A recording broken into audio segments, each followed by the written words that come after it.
Attention, bouge pas la voiture.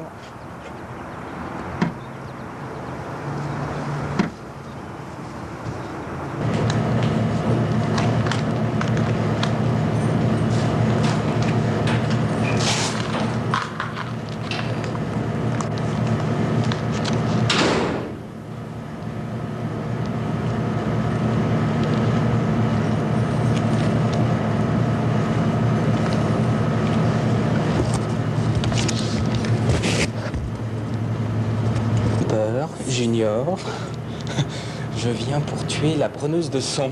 Où se trouve-t-elle?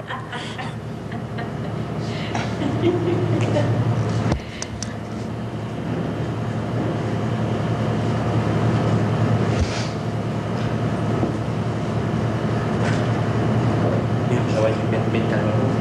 Moi aussi. Moi aussi.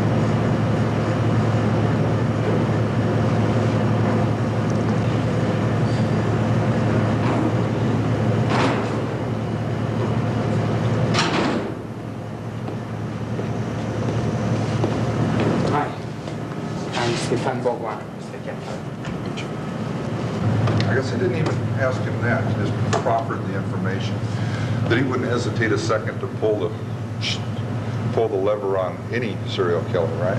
And I'm thinking, gee, he just killed me, you know? If you stop and think about it, if I were to have been executed in a timely fashion, they would have had absolutely no input. And they'd be scratching their heads about what makes a serial murderer tick, other than the experts all jumping up to give their opinions, which have been doing for a lot of years, and unfortunately they don't hit too well. They don't have too good of a track record. I'm not sure whose name. We need to put one specific name down here. Who should we? You feel me? That would include serial killer, obviously. Yeah, but obviously very few of them could if there was only 35 serial killers. No, now they're talking about close to 100 right now. I was saying that 10 years ago. That wasn't John Douglas, Because you also have to include, no, I'm saying and his cohorts. Yeah. They were saying as a unit. The PSU was saying. And having come from that genre, in the having been locked up and through the dregs, and knowing some of those characters and watching how easy it was for me to stumble into what I did. I didn't go into it pre-planned or anything, but I couldn't believe that was a unique act. You know, that no one else could find that out, and that's just one avenue into it. Because, you know, while a lot of people can stereotype the type of criminal that a serial killer would be, society has to loosen up its belt a bit and admit that jailers, like at the Tucker farm down in Arkansas, who get tired of recalcitrant troublemaker inmates, take them out back and kill them and bury them, are serial killers. Different motive. But, so, you know, it's a wide range of activities that get included in something like that. They've had that 100 years ago in the Old West, where someone would set up a boarding house and people who came by never left. You know? Whole families, individual travelers, would go on for years before they'd get discovered. But it's things I've read about. Yeah, and you had H.H. Holmes also in the 1890s and stuff. Yeah. Poisoners, people like that. Are we starting our interview, or? No, would say, oh yes, I'm doing my time and I'm miserable, and they say, good. You know, that's not what it's about. Huh? Please. Uh-oh, we're getting serious now. I can tell. The tape is rolling. Could you tell us how long you've been imprisoned? Excuse me. This month is 18 years that I've actually been in prison. What were you convicted of? 8 counts of first-degree murder. What was your sentence?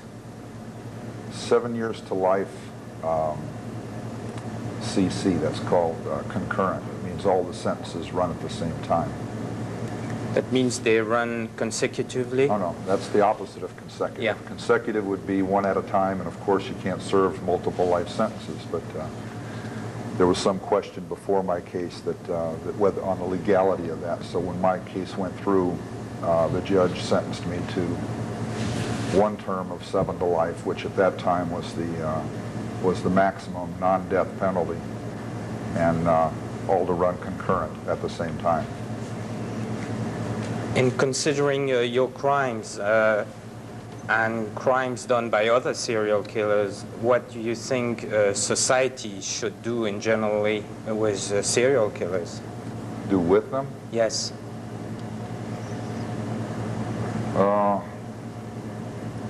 It's a difficult question to answer from my point of view because I'm obviously an involved subject.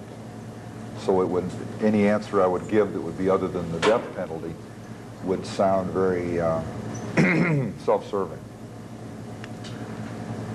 I look at people who on the surface don't have any redeeming qualities whatsoever. They don't do anything or say anything or behave in any way that would make your average person want to save their life, want to keep them alive, and feed them and house them and clothe them for decades. But when I first came to prison, I had much the same attitude. It was a very defensive attitude, very self-preservative attitude, because those immediately about me were very much set on destructive attitudes toward me. So I put up screens, so to speak, to screen out those feelings. Excuse me, and those reactions to me. I'm driving your sound lady crazy here. Over. Also, when you feel you need to redo an answer, you can do it. You know, it's no I problem. don't have any problem with that now. I understand the problems involved. I had to do a whole interview over once because the lady wouldn't check her audio tape recorder. I kept saying, you better check it and make sure it works first. Oh, I'm sure it works, it works. 2 hours later, we're doing it all over again. She was ready to cry, I'm telling you.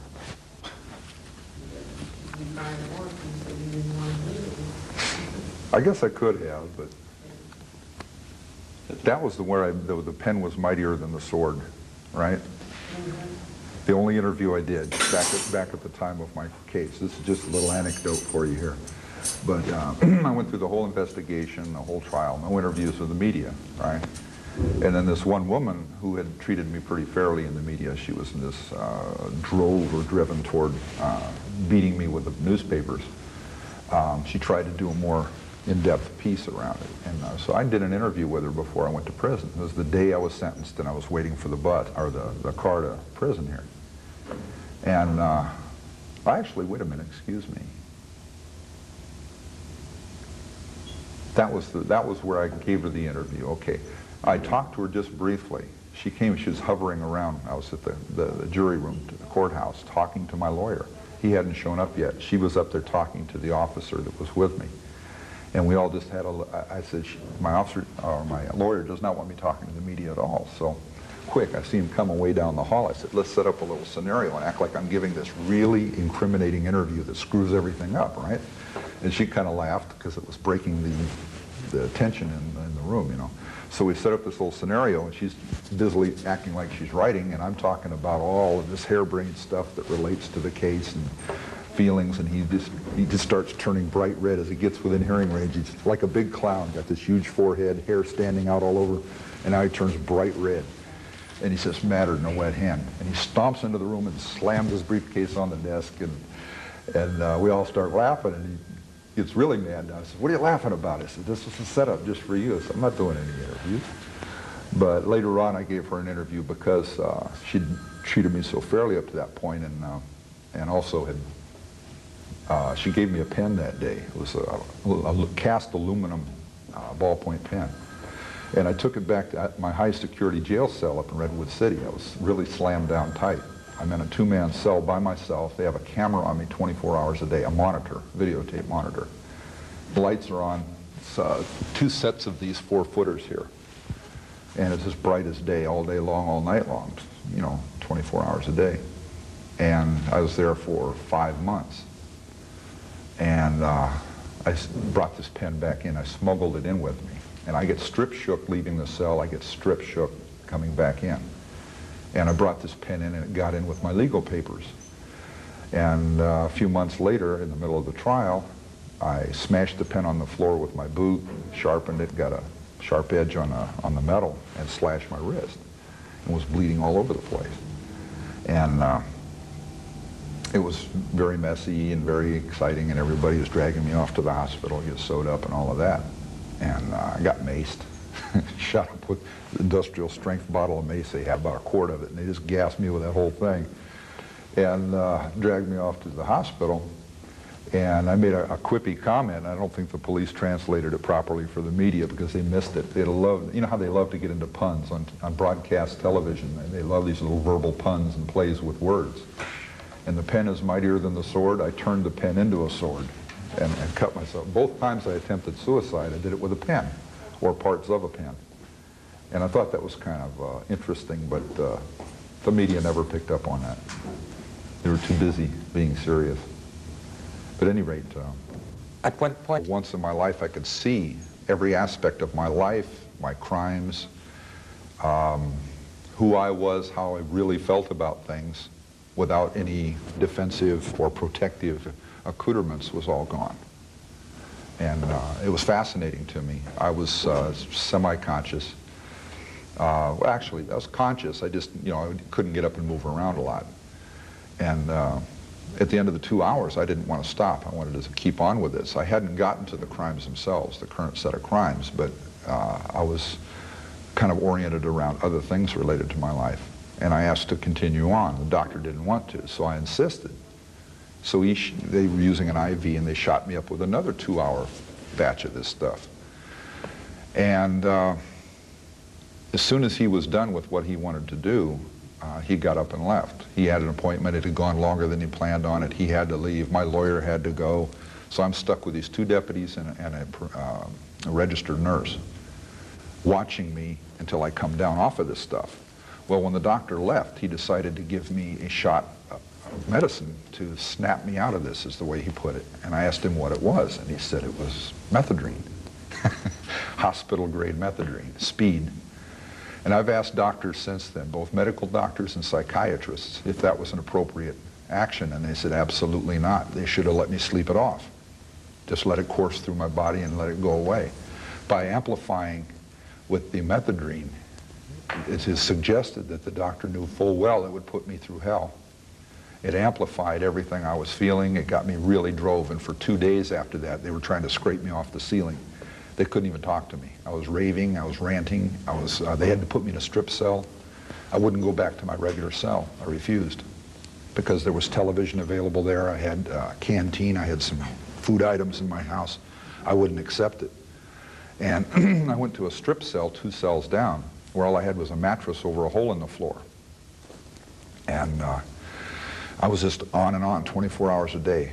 The convicts and the criminals in the back that were locked up with me, they were in the tank. I mean, we were talking very casually about different things and fairly good relationships. And I put them all on what we call Front Street. I exposed all of them to all of the negative sides of our relationships and called them all kinds of cowards and punks and this and that and the other, because they were even talking to me. And that was when I made the statement that I should be hung upside down on the bars and beaten daily, right, for what I did. Because under the influence of those drugs, I was seeing what I did through other people's eyes. Not through mine. I won't say through other specific person's eyes, but as someone else would view it. Pure horror. Someone that had nothing to do with violence in their life would see it. I was completely unprotected, and that was an awful experience. And within hours of coming down off of that stuff, 2 days later, you know, I wasn't making comments like that. The defenses were back in place. They were a bit ruffled. It had been an eye-opening experience because it gave me something I'll never forget, you know, some perspectives on my case that I'll never forget, some anxieties on my case I'll never forget. And all I can give you to gauge it by is that when I went into that hospital, the nurse came out, and she was the typical battle axe professional nurse, been on the job 20 years, great woman with the wheelchair, severe stern face, and she's looking at me with razor blades. She could just dice me up in a second without thinking about it. She's really having fits. You know, I'm in the chair, she wheels me inside. 5 hours later when I come out of there, you know, she's wheeling me out, and as I'm getting into the car, I got this tortured look on my face. I've been crying, I've been tearing at myself, and she looks at me with this very compassionate look, and she says, "Good luck," because she got a good look at what was really inside. That she was already aware of the evil I was capable of, and the horror that had happened in the case, and now she saw a lot of my real feelings, and in her knowledge of chemicals and medicine and treatments and all of that, she knew I wasn't faking.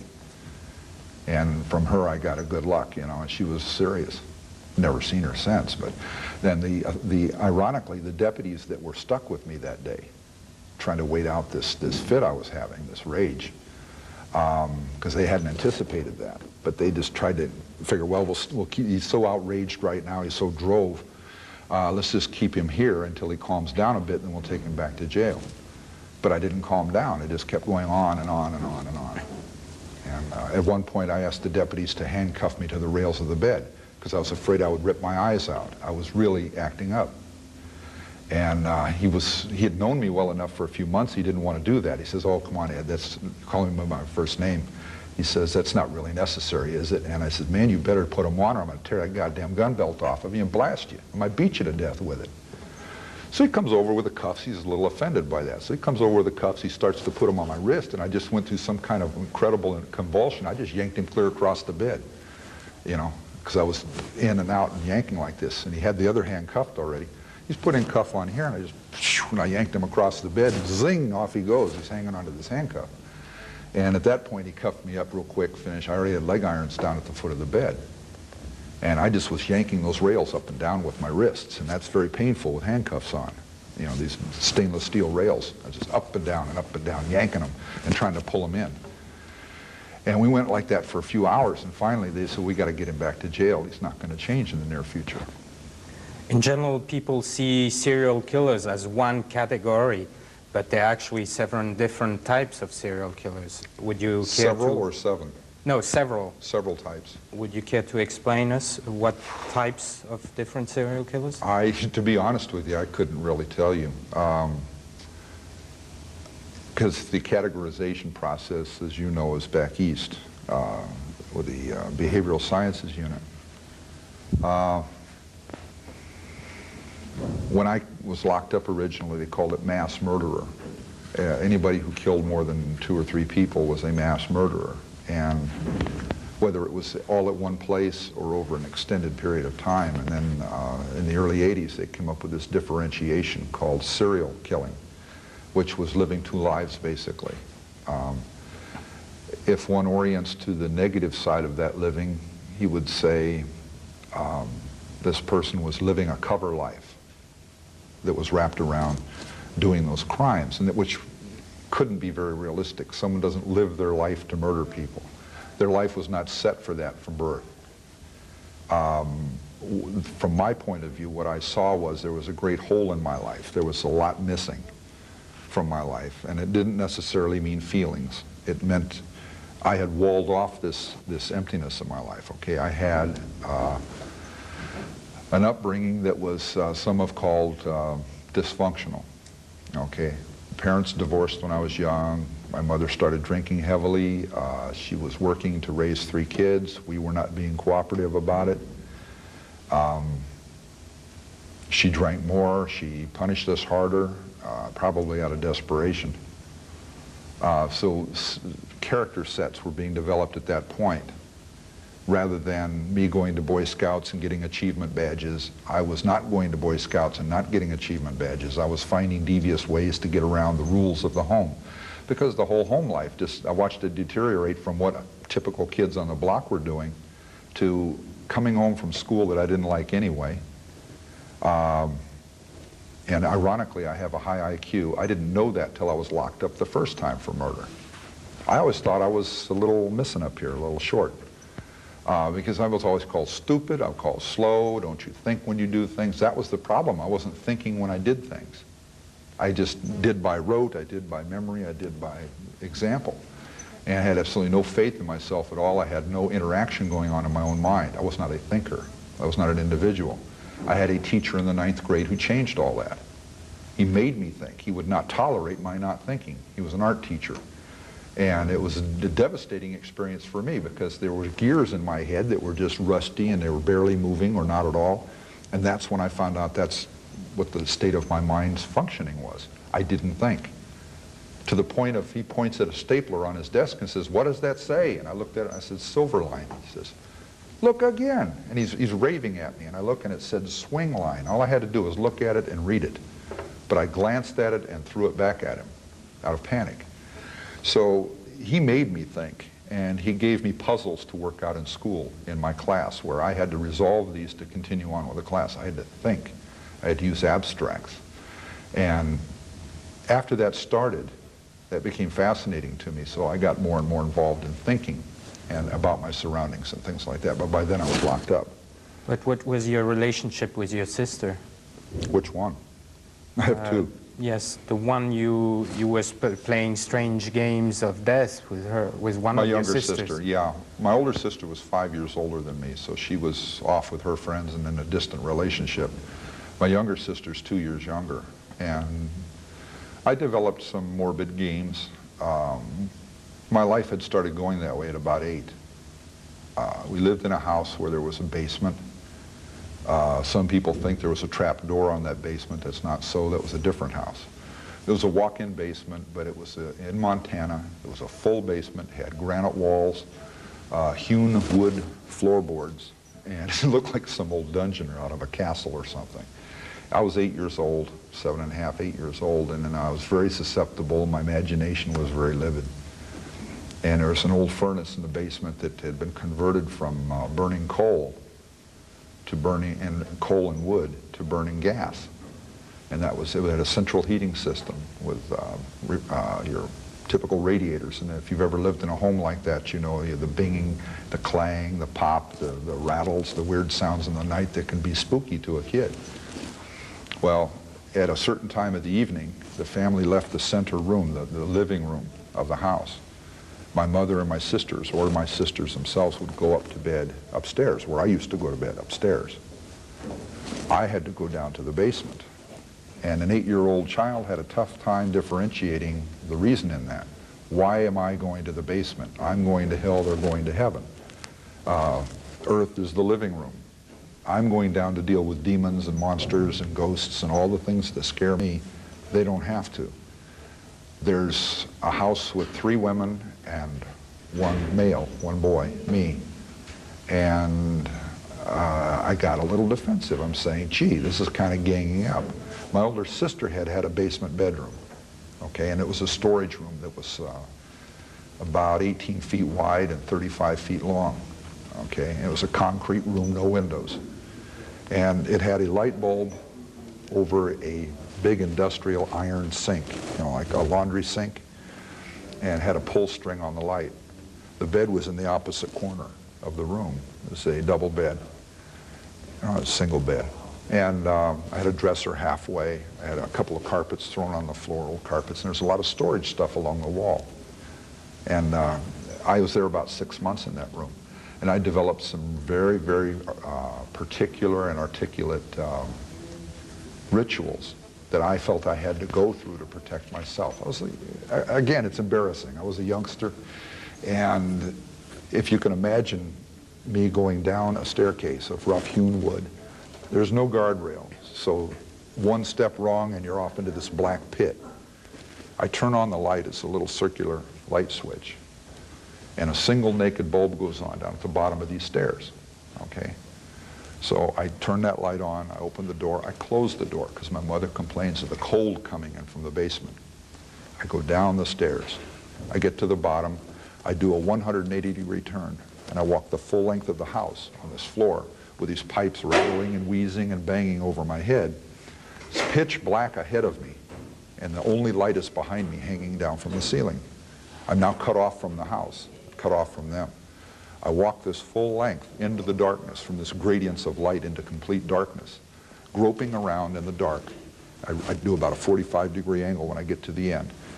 And I pull the string and it lights up this end. And then I'm supposed to walk all the way back to the other end, turn that light off, and now walk toward the light from the dark. And I've got this horrible terror going on inside of me. And this is every night. This is every day because it's pitch black down there, no windows. She didn't intend all of this. And when I sniveled about it, when I complained and I cried about it, I got smacked in the head. You know, what's the matter with you? Quit being such a wimp. And she, you know, she was trying to solve a problem. She had not enough room upstairs to where I didn't have to share a bedroom with a sister. I'm 8 years old.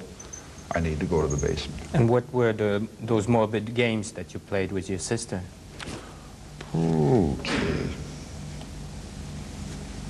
Well, the one I remember someone talking about in a book was one that was playing gas chamber or electric chair or something.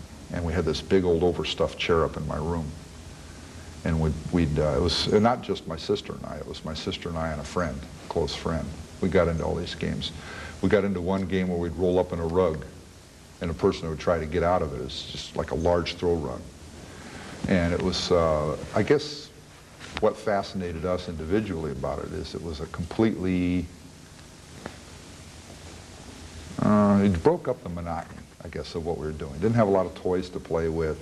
We got bored with those pretty quickly, so we looked for things to do. You roll up in the rug and you try to get out, and the other two would leave the room, and we see who could get out fastest. You know, you try to work your way out sideways or scoot out the end of it or whatever. And we went from that to being tied in this overstuffed chair with cord or something, or pieces of sheet or sash or something.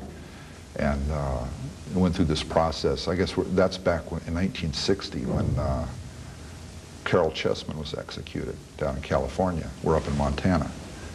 And so I got, there's a lot of media coverage on that because he was an author, he'd written books, they're trying to save his life, he'd not killed anybody, why are they executing him?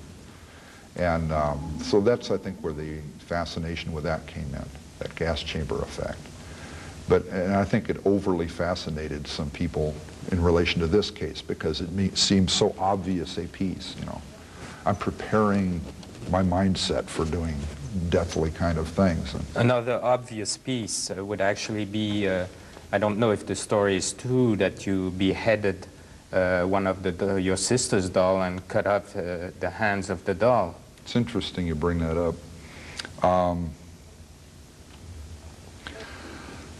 I had a cap gun. It was by Mattel, right? Fanner 50, it was a very fancy cap gun. I got it in New York City. I went there for one summer with a cousin. And when I came back, my sister was kind of jealous, my little sister. For years, I never really put any value on what happened. Tried to, you know, figure out beyond the obvious what happened in this scenario. But I've since found it plausible to believe that when she was angry or jealous about something, she would fuel her attitude toward resolving something. She hated that cap gun because it came between us as brother and sister. It was something I had that she didn't have. That trip represented something she really wanted, she didn't get, and I did. But very soon after getting back from that trip, she got in an argument with me. It was over something really petty. She got really outraged. She picked up that cap pistol. I said, "Don't throw that." And she threw it right at me. Wham, hard. It hit the floor and my toe, and it hurt bad. But it broke the gun, the inner mechanism. It wouldn't work after that. I picked it up, I found that out. It wouldn't cock and pull the trigger anymore. And that really outraged me. So I said, "So you want to play like that, huh?" So I go running into her room. She says, "What are you doing? What are you doing?" She's shrieking and chasing me, right? So I run into her room and I grab up her Barbie doll. It was the one fancy doll she had, the Barbie doll. Everybody has one, right? She had a pair of sewing scissors sitting there and a sewing machine, a sewing kit. I grabbed the scissors out. The head didn't decapitate, it pops off. So I popped that off. I said, well, that's going to go right back on. That's no damage. So I took the scissors and I cut the hands off the doll. I said, here, now you got a toy that doesn't work too good. I got a toy that doesn't work too good. That was my attitude. It wasn't quite just me going and, dismembering her doll. Again, I think that's a little bit too quick an assignation. It's not me to judge these professionals, but when they look at me here on Monday morning after the football game and they say, gee, here's all these little parts of the puzzle, oh, this indicates what he was going to do. And if that's the case, I want to know about the teenage kid or the preteen kids and the puberty, the pre and post-puberty kids. They're going through these raging moods and attitudes that go out and kill neighborhood cats. They hang them up from a telephone pole or hang them up from a tree, shoot them full of arrows and set fire to them. I was reading about that in Dear Abby. Where are those children today? Are they serial killers? Or are they police chiefs and mayors and aldermen and assemblymen?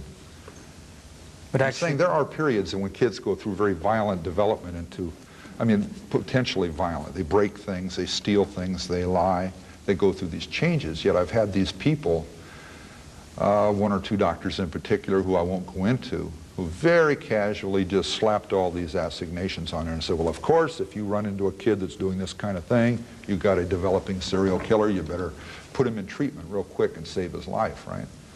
To a point, I agree with them that someone who's acting out and has a dysfunctional childhood or has just gone through a dysfunctional childhood and hasn't gotten violent yet or is heading toward that direction, passive-aggressive.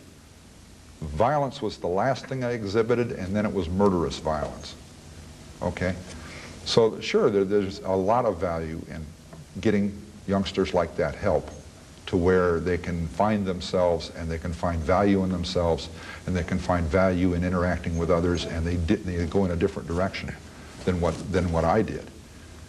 But to just sit there and casually lay these, I guess that bothers my ego. I don't know that these people have not worked with me year after year. The psychiatrists and psychologists I deal with are in a prison setting. They're there 8 hours a day. They have to deal with me every day. If I am their patient and I screw up, they can kiss their job and goodbye. I mean, they're going to be a lot of hell on them for not seeing this in advance and saying, oh, we should lock him up. He might be violent, right?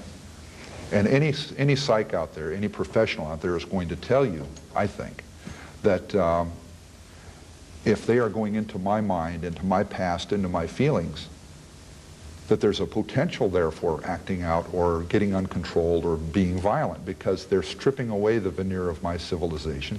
They're stripping away the veneer of the protections of myself. And there's a lot of things that can come jumping out of there. And then to walk out of that therapy session into this kind of a setting, prison, where it's very violent, it's very aggressive, it's a distilled kind of medium that you might encounter on a street corner somewhere, the street corner thug, or the street corner punk, or the alleyway where someone is going to take terrible advantage of you or put you in a terrible situation that you may have to be violent to get out of. That's this main line. I mean, that's where all these guys go. And I'm going to walk out of a therapy session where this man has been peeling my mind, so to speak, and getting into my psyche and my soul and finding out what makes me tick, or trying to help put me back together, or help try to put me together for the first time. And then I'm going to walk out of that into this medium. That's not very conducive to good health. I'm aware of that going into the situation, so I'm twice as leery as the doctor is. But unfortunately, he's got all of these mindsets and these theories and these books he's read and that he's trained under, and I guess what has happened in my life kind of jumps out of the book a few chapters ahead. And the way I've experienced it, the psychs don't want to go that far. They don't want to come out there and work the pages back into the book so that I fit in there too, or my kind of criminal fits into there too. They kind of just stand on the edge of the book and they put on their feathers and they put on their paint and they get their rattles and then they hop around and they go into the witch doctor routine. And that I resent, and unfortunately so do they. When they have to put on their rattles and put their crosses up and say, ah, he's evil, get him away from us. He'll take advantage of us and he'll rape, pillage, and burn, right? So guess what? That's where I'm on the cutting edge of humanity. I find out now, And it doesn't matter that I find this out because I've already been cast out by society. So any things I find out or discover, or even beautiful little things I discover about the ability of the human spirit to heal itself, just to an extent enough where he can make friendships, he can form bonds, he can cry when someone dies of AIDS, or he can feel bad when a friend gets injured or killed by someone else. See what I'm saying? Or grows old and dies, unable to go back out to the streets because they won't let him out early and he's dying, that kind of thing. And the feeling that develops, it can develop hard, wicked feelings, it can develop some very tender and some very sad feelings. And then you're trying to deal with the widow of that man through the mail, the very restrictive mail procedures we have here.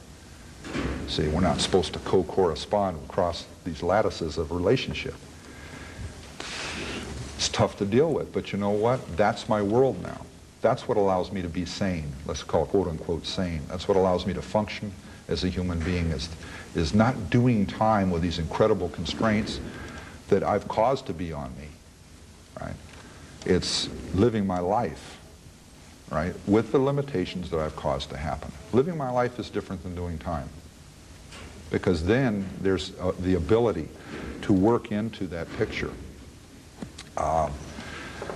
positive things, giving things back, like working in the Blind Project, the Volunteers of Vacaville, where we read books onto tape for the blind all over the United States and sometimes in foreign countries. I participated in that program for the last 14 years. I started out with very, very little involvement, reading books, working on beep baseballs for blind sports, doing some clerk work, working on their newsletter, and different jobs in there. Become the reader supervisor, teaching guys how to read the books onto tape, and all the way up to the point where I became the inmate coordinator, which is the lead man there. It's the guy that's in charge of making sure everything works right all the time. And when I first went into that activity, they were saying there were things I could never do. To ask you a question about your interview, did you see a trophy case when you came in? Yes. Out in the foyer, there's a trophy case. Take a look at it. There's several trophies in there, and a couple of them have my name on them. And the reason is, I'm asking you that, there's a big 40-inch trophy in there. It's a triple-tier trophy, very impressive looking. That's the Volunteer of the Year Award, okay? And it has a little speech on the front of it, on a brass plaque that says, this award is given to the person who most epitomizes what they stand for, you know, the help, the service to the handicapped, visually impaired.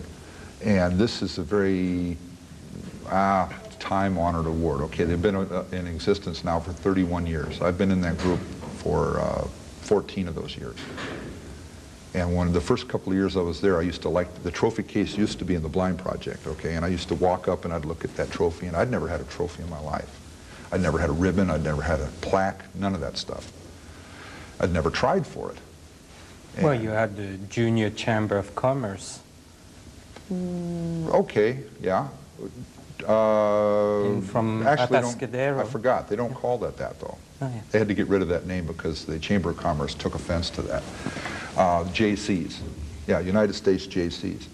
And at one point was the youngest JC in America, because I was 19 when I was put in as an associate member who couldn't vote. And by the time I was 20, I was on the board of directors. Yeah, okay. No trophies, no plaques, anything like that.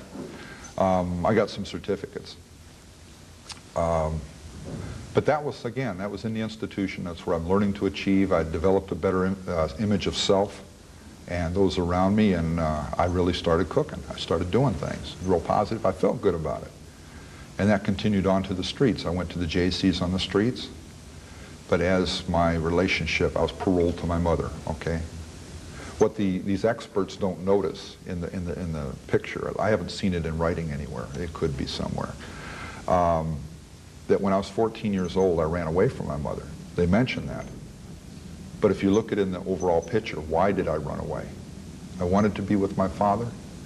That's a very topical approach to it. I wanted to get away from my mother because I was dreaming, thinking, fantasizing murder all day long. I couldn't get it out of my head. She and I couldn't battle with her because I was very intimidated by her. She's 6 feet tall, she weighs 2 1/4. 225 pounds. She's not a fat woman. She's just this great big woman who I was terrified of. She had verbal capabilities you wouldn't believe. I used to watch her field strip grown men in emotional little contests. And when they get to a point where they wanted to smack her, then she started attacking them on beating women. Oh, slap the woman around, you know. And then she'd toy with them on that. And I'd watch these guys dance around the room having fits, knocking out windows, punch a hole in the door, and stomp off. And she could control people like that. I'm sitting there watching that in awe from the one point of view and in terror from the other. I grew up with this stuff. She did that to my dad when they were always battling before the divorce. I'm not trying to put on her what happened to the girls or to her. But I'm saying there was a lot of psychological involvement there. Did you feel early on? I got it in the legs. One time I turned around shrieking and she hit me in the mouth, and the little keeper on the clasp flew off, little silver buckle thing. And she smacked me. This thing breaks off on my mouth, right? And she hits me across the face with this belt and says, "Shut up, the neighbors are going to think I'm beating you." I'm looking at her, what? You know? I'm not supposed to cry out, which is a natural reaction to these great red welts that are going on me. I was a little shit. I got rude downstairs. She took me upstairs and beat the hell out of me. I would like to think it was a better part of my character that was resisting this kind of pressure to fit into some mold that she had the image of as being the good little kid. I'll be damned if I'm going to be that good little kid. I'm getting the hell beat out of me for not being that little kid. I got I don't know what you call it, resistant to it. But again, it's not in manly ways or in prideful ways. It was sneaky, little devious ways. I'd get around that. And one of the ways was, she won't give me an allowance, I'll take money out of her purse. I never robbed her, took all of it. I'd take a dime here, a quarter there, 15 cents there, 50 cents here. She comes in drunk at night, she's not going to know how much change she has. So to rebound on that, she started counting her money at all kinds of odd times to keep on top of me. And it was like a game we played for years. At the age of 13, she finally lets me go visit my father, okay, down in LA, where I was born. I'm in Montana where she was born. I don't like Montana. It's cold in the winter, it's hot in the summer, it's miserable, and the people up there are nice people, but hey, they're not my people. That's what I'm saying now. I wasn't viewing or voicing those things then. I was feeling them, but I didn't know how to put them into words. So I finally get to come down and see my dad again, down in LA, all right, 1 month. I never touched her purse again. That scared her. That really bothered her, because she'd beat me halfway senseless with that belt, trying to impress, and in terror tactics. Okay, we're going to eat dinner and I'm going to beat your ass afterwards, you know, so I can think about it for a half hour. Or after some little thing she's doing. And she tried psychological tactics. She tried, I'm going to put you in an orphanage, I'm going to disavow you, and none of that shit worked. So I go see my dad for 30 days. And my stepbrother and I, we go out and mow lawns. We say, gee, Dad, you know, you're going out to dinner tonight, can we go someplace and eat? And he says, sure. He'd give us a few dollars. We'd go down to some little diner down the street. He treated us like little men, like he wanted to be treated by his.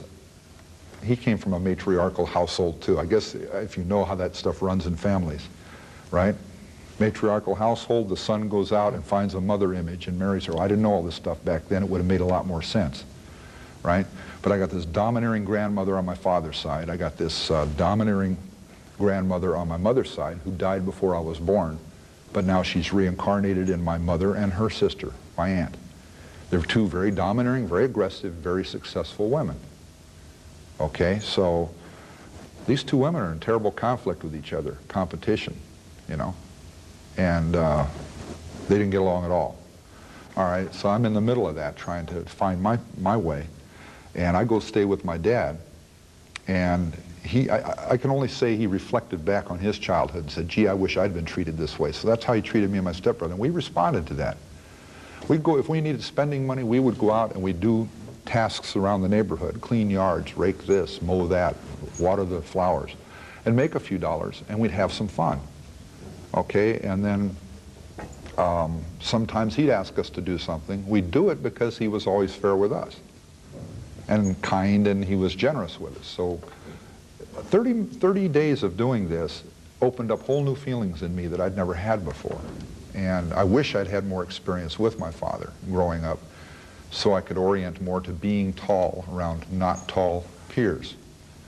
There was I call it an artificial paranoia that developed. Well, I walk into a room, everybody stops and looks at me because I'm the tallest guy they've seen, or the tallest guy in the room. They stop and they look. And ironically, the average or short guy is sitting over there looking at me with a great resentment because he wants that attention. I've got it. He thinks it's really neat because he's looking at it from a vicarious position. He doesn't realize that there's thorny sides to that attention. I don't want that attention. I want to just blend into the room. I just want to kind of sidle in. So I see two kinds of tall men, or tall male or tall female personalities. Those who are very passive because of all of this thrust on them, or who are very aggressive and they use that and they apply it towards ends. You know, like the little guy who goes out and becomes the bank president and he's the champion this and did that and never saw the 4th grade. Yeah, because he's real aggressive because he's denied all those little attentions. He has to grab them and he has to go out there and put himself in the limelight. I get it naturally, so there's resentment. And little guys tormented me all the time I'm growing up. Did you feel like an outsider, an outcast Always. early on? I always felt like an outsider, and it's again because I didn't ever fit in. I'd moved around a lot, for one thing. I went to different schools when I was in Los Angeles from age, 5 till 7, when I'm going to kindergarten, 1st grade, 2nd grade. I got in trouble in public school. And I look fondly back on those times because that's when I was acting out and I was normal. You know what I'm saying? I'm not saying I went around and kidnapped people in classrooms or broke windows out. We didn't get into stuff like that. But I was tardy and I was messing around and I was recalcitrant and I was getting bad marks for it. And my parents were getting called by the PTA. But you know what? That's a hell of a lot better than a few years later when I'm real spooky and I'm real quiet and nobody ever hears from me and I'm in school and I go home and very few people knew me because I'm in that basement and now I'm pulling into myself and now things are getting very morbid in their orientation. I start becoming fascinated with things evolving around death and destruction and evil and all of that. I'm not saying I became a Satan worshiper because I didn't. I was afraid of evil things, afraid of those powers that we all don't understand. And as a little kid, I had a very, very strange orientation to those. I mean, it wasn't rational. What was your fantasies at that time, morbid fantasies? At what, about age 8 or 9? Or later on when you said you were thinking all the time about death? What I was fantasizing about, I was building up big loads of frustration inside, big loads of hatred because I had no outlet for it. I should have developed outlets, but I didn't know how at that time. So the outlets that developed themselves, or I developed without knowing it, were fantasies about me being the last. I got that out of a school book, this thing of being the last person alive on the world. And the thing that was posed to me in this textbook was, it was social studies. And it was meant to play upon the loneliness youngsters can feel. And that it's a very uncomfortable feeling, and you can't have love, and you can't have adventure, and you can't have excitement without being able to share it with other people, because that's where a lot of the dimension comes from. Okay, so they posed this thing at me, well, what if you were the last person in the world, and you had all these cars and airplanes and boats and ships and things to do, but nobody to share it with, right? Wouldn't that be awful? And I thought, hey, that's a thought. I never thought of that before. So it became a seed, like a little core to fantasies for me. Some mysterious thing has happened and everybody else is gone, and I got all these things I can do and no inhibitions, no restrictions. I can do what I want. I don't get yelled at anymore. Okay, that soon became very hollow. So I built upon that and added to it. Well, people were still around, but they were inanimate. They couldn't affect me. They couldn't hurt me. And then it went further and further and further until finally, by the time I'm reaching puberty, I'm approaching puberty, and I'm starting to sense myself, and I've already been accosted by a girlfriend, not sexually, physically, but emotionally. She's trying to, she was a little ahead of me. We're the same age, but she was pretty aggressive, and she's a beautiful young girl. But I wasn't ready for that kind of relationship, and I was scared by it. She kind of cowed me into backing away from the relationship altogether because she wanted to get physical. She wanted to kiss and to neck and to smooch and imitate what she saw in older kids. And that kind of terrified me because I didn't understand the feelings inside. At one point, your sister teased you also about a woman school teacher. And you said if I wanted to kiss her, I'd have to kill her first. Yeah, that had been a, you can imagine how that goes, the deep dark secrets that one sibling shares with another. It's troubling inside of me, so that was from that period, that more advanced period where people were still there, they just weren't animate. They could not react or respond to what I was feeling or what I was sharing, because what I was sharing was very embarrassing, very humiliating. It's hard to talk about now, really, because it's obviously it affects how a person feels about himself. But it's not too hard to get around that, because then I look at the wreckage I have behind me, the dead people, caused by my self-indulgence in fantasy life and then my self-indulgence in not doing something about it, like getting help or taking action against myself even. A lot of people committed suicide at early age, and they don't understand why, you know. And a lot of times, again, by troubled parents and school counselors, they'll water it down into, well, he couldn't adjust and he was having a difficult time, so he took his life. I would not want to say too casually that they're probably pretty lucky he did. Not in every case, not even in most cases, but in some of those cases, you might have had some very inwardly violent young people that they had on the one hand the prospect of they're about to act out, and on the other in a very violent way or a very unsocial and socially abhorrent way, and on the other hand they keep holding it in, you know, and they say, I can't do that. So they, you know, sometimes they kill themselves. I played with death. One of my favorite tricks back then was to go out and lay in front of the cars, in the traffic.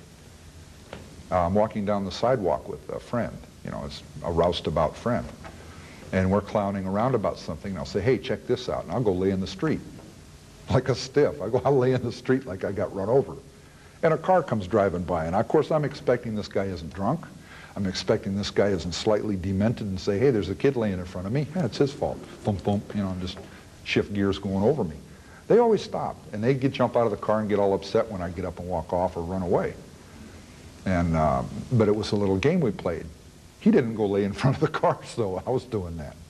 You know, I laugh now because it's embarrassing, but it indicated, I think, how little I thought of myself. I think it indicated that a part of me would rather I got run over right then than I pursue what I was continuing to pursue in my life, because, you know, looking at myself and how I was developing inside, nothing good could come of that. And you had also a great admiration for John Wayne at the time. He looked a lot like my dad, and he acted a lot like my dad. My dad was kind of a big, loud guy. Actually, John Wayne was 6'4", had very little tiny feet. My dad was 6'7", he had little tiny feet.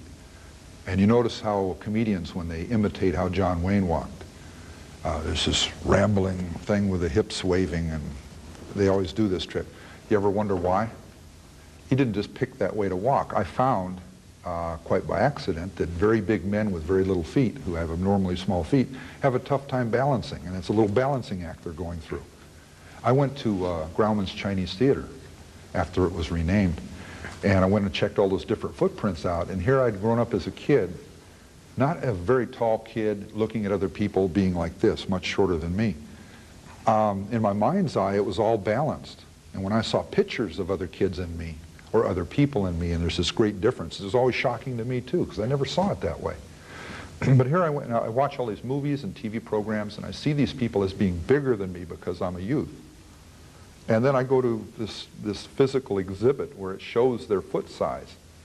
And I step on John Wayne's boot print with his cowboy boot, and my shoe completely covers it over. It's gone. When I was 14 years old, I had bigger feet than he did. You know? When I was 14 years old, I had bigger feet than my father. I was 6'3½", he's 6'7". He works on a construction site as an electrician. I'm going to junior high school. We go to Kinney's. We get the same kind of Oxford shoes, black Oxfords. I wear a 14 and a half, excuse me. I wear a 12 and a half, he wears a 12. All right? In the mix-up of getting up and going to work and going to school in the morning, he comes running around the house looking for his shoes, he grabs mine. I can't find mine, so I go running around the house and I grab his. And all day long, I'm walking around with these pinched feet. I got blisters developing. He's flopping around at work, half a size too big in his shoe, and he says, "God damn it, got my kid's shoes again." And they're all saying, "Gee, Big Ed, you know, your kid, you got his shoes on and you're flopping around in them?" And he thought that was great. Well, that was a big laugh, right? Hey, I was kind of proud of that too, because it's following in Father's footsteps. When I was 14 years old, I put his old Army jacket on, his Class A uniform. I put his jacket on, and if I had pulled my shoulders forward, I would have ripped it right up the back, because I had broader shoulders than he had. My head's larger than his is. I have a very large head. I wear an 8 3/4 helmet for a motorcycle. 8 3/4 is very big. It's hard to find a helmet like that. And Right? actually, what's strange is that another serial killer from Santa Cruz, Herb Millen, grew up hating John Wayne, actually. I wouldn't blame him. I was in a jail cell right next to him for months, and I was in prison up in the hole here in the lockup unit for going on 3 years with him, about 2.5 years. And at one point, I got him a job in the kitchen. I was already on the kitchen crew, and a sergeant pulled me aside and asked me to talk to the guys about him coming on the crew, because he'd alienated a lot of the guys, and they were afraid there'd be violence. So I talked to them, and there was no problem, so they brought him out to the crew. He worked a few months, and he goes to the main line. I'm still sitting in the hole saying, "Geez, what happened here?" And, you know, I knew Herbie, and I don't call him Herbert Mullen, and of course I don't call myself Edmund Emil Kemper III either. I never heard that in my life until I was locked up for murder, right? But little Herbie was, when I met him in Redwood City Jail, okay, our first meeting was I bumped him out of the priority cell, where they could look from the office and see through the steel door, the glass in the door, and see him physically, or they could watch the monitor and watch him. He got bumped next door. There was a shower in the priority cell. Never had to leave the cell. For him to shower from the other cell, he had to go out into the main area. They had to lock everybody in one of the, I guess you call them tanks. They moved 15 guys, 30 guys out of the tank into the activity area. They'd walk him around into their tank. He'd shower. He'd come back out, and all the way over there and all the way back. They're catcalling him, they're calling him names, they're yelling, because he caused them great interruption in their day, right? He resented that. He got bumped out of the priority cell into a non-shower cell. I got the shower cell, right? So he wasn't too friendly at first. And I'd say, "Excuse me, Mr. Mullen." I says, "Do you have a bar of soap? There's no soap over here." He took it all with him. He had no need for it, but he took it with him. And he'd say yes, and I'd say, "Well, can I use a bar of it?" He said, "No." And I'd say, "Oh, I got one of these little shits here." And what it is, he's a little wimpy guy that hates big guys because he always feels intimidated by them, right? And that's how we started out. So I started thinking about that, and I went back to my old relationships in therapy and group therapy and Tascadero and youth authority and stuff, and I'm saying, okay, well, we can deal with this. So I said, well, I have to be kind to him. So I found out something he liked. He loved Planters peanuts, the little bags of peanuts, shelled peanuts. And so I bought 20, 30 bags of them. I didn't care for them myself. And I offered him some one day. And they were both on camera 24 hours a day.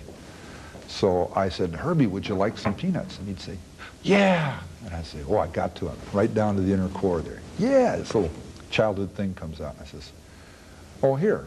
And he was fascinated by this thought of, gee, he's just giving me some peanuts and I didn't do anything for him. I don't know him. I'm not being nice to him. Why would he give me some peanuts? So he comes over to the bars. We can't even see each other. And I reach out with these peanuts around the side. And I see this little hand come out. And I thought of it almost as a little monkey paw. It's what it seemed like. So innocent, and this little hand comes out, starts to reach for the peanuts, and then he hesitated. And he pulls back. And I thought, oh, geez, he's defensive. He's thinking I'm going to grab his hand and rip his arm off or something. I'm this great big guy, right?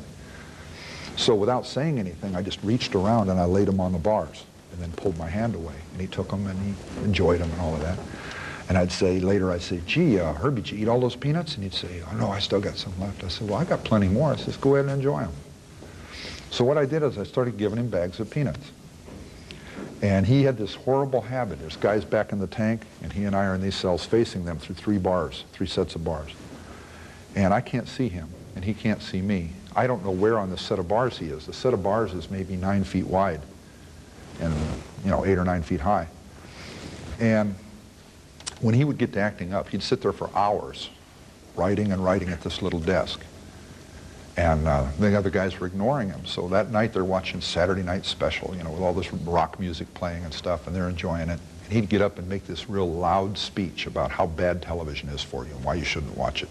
All the things it'll do to you. And they're having fits. They're trying to throw things at him. They can't get at him. They're raging. They're mad because he's destroying the one thing they really enjoy. And he's just having a ball doing this. He'll sit for hours all day writing this 2-hour speech, exactly as long as it takes to watch that show. So he'd also sit over there and sing these horrible songs. He couldn't sing a lick at all. And he's singing these horrible songs.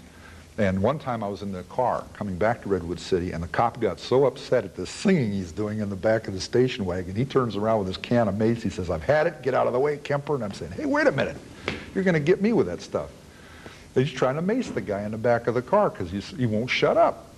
And he's trying to get him to shut up. And the guy just ignored him. He had this way of really getting in people's nerves. So he'd pull these little stunts, these horrible songs and the speeches and things. And I'd say, Herbie, why do you do stuff like that? He says, oh, I have a right to do what I want to do too. And, yeah, okay, right. So I started this, what they call just real basic behavior modification therapy. Okay, I'd had a little bit of psychology study. I'd worked in the psych testing area in Atascadero. I knew some of these things. So I set up a very basic and very essential, just bare minimum behavior mod experiment, behavior modification, right? You reward them when they're good, you punish them when they're bad. And if you're absolutely accurate in when you do these things, quick punishment when they do bad and quick reward when they do good, supposedly this is supposed to attack you at a subliminal level, a subconscious level, and you don't have a lot of control over your reactions, that it would improve your behavior essentially. And then they have these great elaborate experiments like in Youth Authority when I went through, where they try these things. So what I did is when he was bad, I'd get a cup full of water in a styrofoam cup and I'd reach around and I'd throw it on him. And it's embarrassing, and it also gets his papers wet, and So we got in this cat and mouse game. When he was good, I'd give him peanuts, and I'd try to gas him when he was bad. It's called gassing. Throw this water on him. And he'd duck all over the house. I couldn't figure out where he was at, so I kept missing him. So what I did is I waited one day till I knew he was asleep, or I suspected he was. And I called one of the guys over to the bars from the place in the back, the tank. And I went like this. I went, and I says, and he reads it, and he says, and I said, shh. And I called him over to the bars, and I said, hey, I said, I want to work something out where I can get Herbie with these cups of water, and he can't figure out how I'm doing it. And I says, I just thought of a way. And he says, what's that? And I said, I want you to set up a grid on the bars where you're at. Put a little piece of string or a little piece of plastic or a little something he won't notice. Count over how many bars there are on his cell front, and from the wall, go over that far on your set and set up boundaries. And then when I give you a signal that will be a hand signal, very casually walk over. Don't look at me, just casually walk over and drape yourself on the bars where he's at, so I'll know. And if he's back away from the bars, go back that far and position yourself so it's a grid, it's targeting grid. So he would do this, and Herbie'd hear me turn the water on, or maybe I'd have some already set up, and I would reach through the bars and I'd blast him, and I got him every time. And he couldn't figure out how all of a sudden I got so accurate, And it was without fail. I'd get him with that water, wham. And, it's embarrassing, and everybody's laughing back there, and good shot, Ed, and all that stuff. And then I'd ask him if he'd do something, or hey, can we do this, or whatever, and he'd participate in something with me. I'd give him peanuts. When he's bad, he gets blasted with water. This went on for 2 or 3 weeks. And he actually got away from the bad behavior when he said, hey, I want to sing. And I says, well, hey, guys in the back, do you mind if he sings? Oh, we don't want to hear that shit, man. I said, hey, you want to hear it now, or do you want to hear it tonight when you're watching the show? Yeah, okay, so go ahead, Herbie, sing. What did you And sing? he'd sing for 30, 40 seconds, and then get bored and say, gee, I don't want to do this anymore. Because the fun was gone out of it. But the point is, it got a handle on his behavior, And the cops are watching this. The deputies are on camera watching me. I mean, they're on the monitors watching every move I'm making, right? And they're fascinated. They're watching this thing going back and forth with me and Herbie. They're not involving themselves. They're just watching it. And after a while, one of them came in and said, Herbie is completely cooperative now. He's not messing around. Because I've been, as we're talking, these little frictions out between he and I'm showing him some insights into why people don't like him. I'm showing some insights into what his behavior is causing in them. And he had realized by that point that it was just he's reacting to how people are reacting to him, and it's just a self-perpetuating thing. And it was the only way he could get out his negative feelings. And I said, well, why don't you pose on the positive? Focus on the positive instead, and the negative will go away. I don't think anybody ever did that with him before, because he responded real well to it. And later when we were up here in the hole together, and we weren't even supposed to be together. They didn't want us together, but we were up in the hole together. I was the only guy he could talk to. A lot of pain inside, he had a lot of anguish inside, he had a lot of hate inside, and it was addressed at people he didn't even know because he didn't dare do anything to the people he knew, because he was aware of all of the structure around that, and that would be the end of his life. And so I started, the way I found out about these things is I would pose little comments or questions aimed at him as we're sitting up there on the tier, on the concrete floor, sitting there against the wall, talking to one another. And I would say, how did you feel? You know, what did you, when you bought that little Saturday Night Special 22, I says, did you ever go out shooting with that? You know, just target shooting? He says, well, not much. And I say, well, try this on. You loaded it up, you went out, you set up bottles, you set up cans, you set them around in little areas right around close and practice shooting them real fast. And he looks at me all shocked. He says, how do you know that?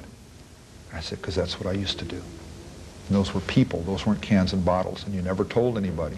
So he got all fascinated about how I was able to read his mind and stuff. I wasn't. I saw a kindred spirit there, somebody who was doing something very similar to what I was doing as a child. He went to mental institutions, and he went through these processes where these doctors told him what was wrong with him, and these doctors treated things that they decided were wrong with him, and he just sat back very passively and went through these treatments, and they had almost no effect on him because he didn't dare say what was really going on in his head, because they would cast him off somewhere. He'd be totally separated from the human race, and there were certain things he and certain things I enjoyed in being in the human race and being part of the human race. We weren't willing to let go of. So that was that little desperate hanging on. So here comes these professionals saying, oh, this is wrong with you, little lad, and this is wrong with you, and we're going to fix this up, and okay, I'm well, and yeah. Goes out and buys a gun and starts killing people. And I talk about what happened when he killed those people. Oh, they fell dead. And I said, no, they did this, they did that, they gurgled, and some of them kept moving like you hadn't even shot them, and you shot them again. And he says, how did you know this? You weren't there. And I says, I know. I never told anybody that. I know. I was there on my own trip. I know what happened.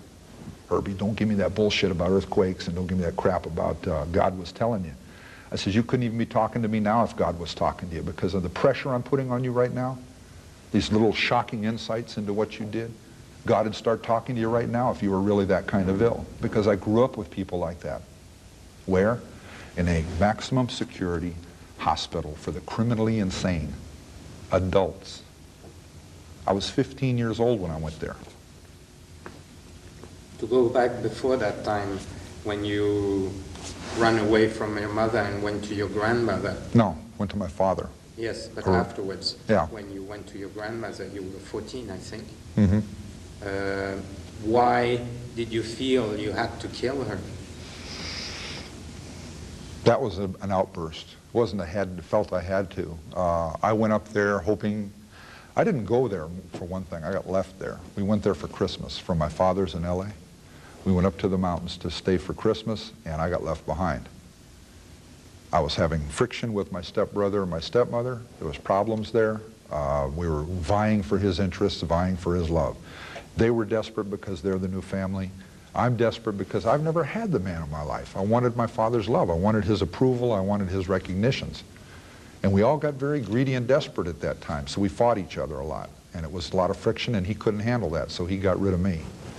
I was old family. I was already failure, so, you know, I got parked up in the mountains. There was a lot of dressing on it and window dressing and things, but I was up there with them for 10 months. At first it was okay.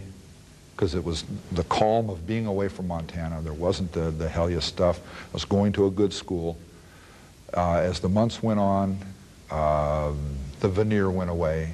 My grandmother had made agreements with me from the gate that she wouldn't get into little humiliating mind games with me like my mother and stepfather had done, right? And I agreed I wouldn't do certain things, and then this mind game stuff started up. She decides she's going to raise me like she raised her 3 sons, and she's going to get rid of all this negative crap that my mother put on me. She's recognizing it as something my mother put on me, and I don't know that it wasn't. Some of it was. But a lot of it was my inability to deal with complex, critical, psychological situations. I could not deal with them. So I resisted it. I ran away. That was my answer, to run. I ran from the people in Montana. I ran from my mother in Montana. I let my father park me up there to get away from the strife in LA. Now I'm stuck. All the bridges are burned because my grandparents are there 24 hours a day. I can't run from them. She never let me get out of her sight for more than an hour without yelling my name out to see where I was. She was convinced I wanted to go down the mountain into town, Little North Fork, to hang around with kids, rowdies and stuff, and be a juvenile delinquent. So she would never let me go down there on my own. She'd never let me leave the property.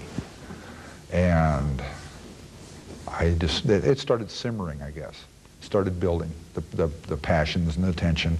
I started developing the fantasies toward her from my mother, killing her. And in the decapitation fantasies were even there. They were in place by then already. And what were those fantasies? What were they? No, yes. Possessing the severed heads of women. Men didn't turn me on. That wasn't I couldn't appreciate the appearances of a guy. I'd see movies as a youth, and I'm seeing, this was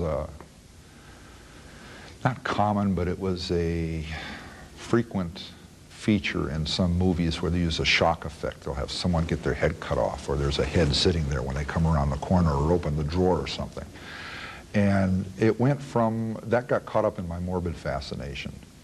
I made a comment and someone wrote about it that when I was young, I was about 8 or 9 years old, I went to this little come-on. It was like at a record store or something, and they had this crowd of kids there, and there was a magic show. And this guy, you've probably seen it, the fake guillotine, hand pressed, and they put the potato there, and someone puts their neck in the brace, and they slam this thing down, and the potato down below chops in two, but the person's head doesn't fall off, right? And everybody gets very fascinated by that. Oh my God. And then when he puts the blade in place and he pushes it down, it goes through that neck hole. But it never chops anybody's head off. Okay, so he wanted to volunteer I'm not standing in this crowd watching this show. And he wanted to volunteer out of the audience. And some quite beautiful little 16-year-old girl gets up there and this big laugh and they're all giddy and stuff. And I start getting caught up in this. I said, wow. Right at that moment, I departed reality because logically, I should have been able to ascertain that that could not happen. You're not going to get away with chopping somebody's head off in the middle of, in the middle of Helena, Montana, the capital city. But the concept of it was so raw and it was titillating. I says, wow, gee, I got to watch this. And he had her girlfriend come over and put her hands there to catch her head so it wouldn't fall in the basket, you know. And he was making jokes about this. I got caught up in this interplay between normal concerns. You don't want to get a bump on her head. Well, hey, if you're chopping her head off, it doesn't matter, right? And this is catching in my mind somehow, and I'm saying, wow. And naturally, everybody let out a shriek, and they're all excited, and oh, wow, and as he chops and the potato falls and her head doesn't go anyplace, and he unlocks the brace, and she gets out laughing, and he gives her some little prize for coming up and participating in the experiment. That's the first time I'd ever seen a show like that. You know, you see things like that on TV, it's one thing, but to be there and watch things like that, you get more caught up in it. And I went from there. That became another piece. That's the only way I can really, the only event in my life that I can align that fascination with was the fact that she was a very alluring young lady. I'm coming close to approaching puberty. I think I hit it a little early because between the ages of about 10 and 13, I was going through some incredible emotional shifts. And they say that going into puberty for young men and girls, I guess, is a very, very upheaving time in their lives. And without a lot of positive input from parental or adult figures, it can go in some really wild directions. In my case, it was embedded in this negative orientation thing. I would go back to my basement bedroom and I would fantasize to protect myself. I'd go off into fantasy worlds that got a vengeance on my enemies. It got even with the bullies who picked on the kids and me in school. It got even with someone who slighted me. Even adults, I mean, they talk in various relationships how we have our darker side, and there's things that you have thought, as an example, that you'd never want to share with anybody because they're so cruel or they're so unspeakably out of sync with what's going on that you would be too ashamed to share it with someone. Like, boy, I'd like to knock his head off, or I'd like to kill this guy, or she's such a bitch, you know. We all do that. I didn't know that. So I'm adding to the problem, the impetus of this negative orientation. I must be really evil little kid because I'm thinking all these horrible things. I was thinking of them in increasing amounts and increasing frequency, so it's a kind of conditioning. And negative conditioning that I wasn't aware of other than effect. I noticed that if I worked on a certain scenario, a certain kind of patterning in my fantasies, right, after a while it became numb, it became insignificant, it became not enough. So I had to add embellishments to it, a new level. And it just, very subtle, but over many, many years, it just kept going more and more. I've known young people that I've been able to talk to honestly, and knowing them well enough and friendly enough over enough years, share with me, because it was of real importance to me, to know where I dove off the deep end. And they would admit that sometimes and they went off into happier orientations. They had a period where they went off into some real morbid or negative fascinations, but they grew out of it, quote unquote, grew out of it. It stopped providing a service that they needed. It stopped filling a hole or a gap, or let's say an adult came along and started sharing something with them or showed them a new avenue of acting out that completely obliterated that need or vacated it, and they let it go. I didn't. The adult wasn't there. My mother was there. She was there to beat me. She was there to humiliate me. She was there to use me as an example of how inferior men are. And that was a great little lady there. She kind of preceded this female movement we have now of getting rights, of getting equal rights, of getting equal standing, of getting equal presence in various theaters. But actually you had experimented... Oh, I was finding out the hard way what women's rights and women's antagonism. I mean, women are drove about things like that. They get upset about the belittlements they get and the lack of equality that they have, that they experience. Unfortunately, my mother developed, and it's not fair to talk about a dead person that way. They can't defend themselves. They can't give you another perspective on what really happened. I can only surmise to try to be fair. Looking back on it, I'm seeing that she was making an effort to balance her pain with what she was experiencing. And if you look at her dad, he's a wimp. He never did anything. Mom did everything, you know, so she orientated toward her. So she comes out doing that stuff. I find out in sociological studies and psychological studies, that's normal. Not necessarily healthy, but that happens. And my dad, being the wimp out of his family, goes and finds my mom, who's the dynamo out of her family, and they get married, and it'll either work or it won't. And in his case, it didn't work because she kept hammering on him. She wanted him to change this. She wanted him to change that, and he couldn't handle that. After 13 years, he'd had enough. What I resented was I had a mother, I had a father. Father worked, he brought in a big paycheck. We had a nice house, we had friends, we went to school, right? We had birthdays, we had Christmas, we had vacations. He had Saturday night with the poker buddies out in the guest house by the garage. We were living pretty good. And she absolutely hated that. This stereotypical response of this deadhead, this muttonhead she's married to, of wanting to go out and play cards in a smoke-filled room, drinking beer and with these old war buddies. See, I had another problem. My father was in the 1st Special Service Force in World War II. They did a book and a movie called The Devil's Brigade. He was a combat sergeant in that group. And he volunteered for that as a single man. They would not take married men. That's how my parents met. She was working as a secretary in Helena, Montana, the capital city. He's a few miles out of town at an old, retired, closed-down cavalry fort for the U.S. Army that was reopened as a secret base for these guys to train out of at Fort William Henry Harrison, just outside of town. They got to know each other. They quite, it wasn't secretly, but it was very quietly got married, because if they'd have known he got married, he'd have been kicked out of the group. This is what was described as a suicide brigade. 5,000 men trained in all these devastation ways, right? He goes off to war, and he does some horrible things. He can't talk about those things.